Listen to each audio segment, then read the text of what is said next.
مجيب الدعوات يا مجيب الدعوات يا مجيب الدعوات يا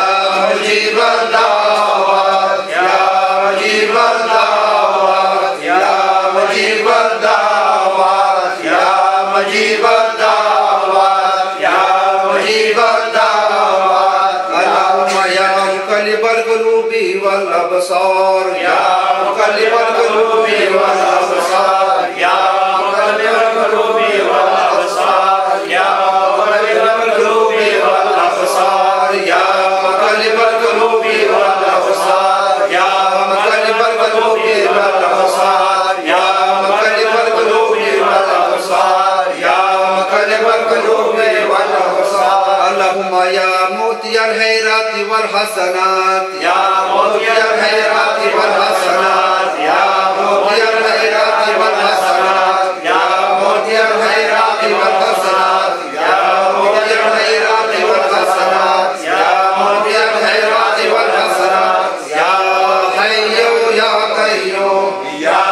حي يا قيوم يا حي يا قيوم يا حي يا قيوم يا حي يا قيوم يا حي يا قيوم يا حي يا قيوم يا حي يا قيوم يا حي يا قيوم يا حي يا قيوم يا حي يا قيوم يا حي يا قيوم يا الله يا رحمن يا رحيم يا الله يا رحمن يا رحيم يا الله يا رحمن يا رحيم يا الله يا رحمن يا رحيم يا الله يا رحمن يا رحيم يا الله يا رحمن يا رحيم يا الله يا رحمن يا رحيم يا الله يا رحمن يا رحيم يا الله يا رحمن يا رحيم أنت الهادي أنت الحق ليس الهادي إلا هو أنت الهادي أنت الحق ليس الهادي إلا هو أنت الهادي أنت الحق ليس الهادي إلا هو أنت الهادي أنت الحق ليس الهادي إلا هو اللهم يا غياث المستغيثين يا غياث المستغيثين يا غياث المستغيثين يا غياث المستغيثين يا غياث المستغيثين يا غياث المستغيثين يا غياث المستغيثين يا غياث المستغيثين أغثني يا رسول الله أغثني يا رسول الله أغثني يا رسول الله أغثني يا رسول الله أغثني يا رسول الله أغثني يا رسول الله أغثني يا رسول الله أغثني يا رسول الله أغثني يا رسول الله برحمتك يا أرحم الراحمين برحمتك يا أرحم الراحمين برحمتك يا أرحم الراحمين برحمتك يا أرحم الراحمين برحمتك يا أرحم الراحمين برحمتك يا أرحم الراحمين برحمتك يا أرحم الراحمين اللهم آمين آمين آمين آمين آمين آمين آمين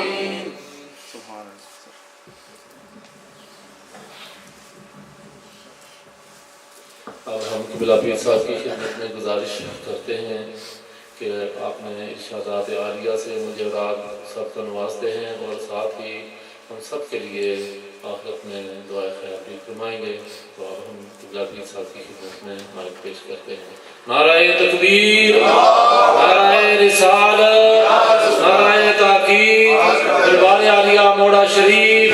پیر طریقت حضرت صاحبزادہ پیر محمد فیصل بادشاہ صاحب. الحمد لله رب العالمين والصلاة والسلام عليك يا أشرف الأنبياء والمرسلين. أما بعد، أعوذ بالله من الشيطان الرجيم. بسم الله الرحمن الرحيم. إن الله وملائكته يصلون على النبي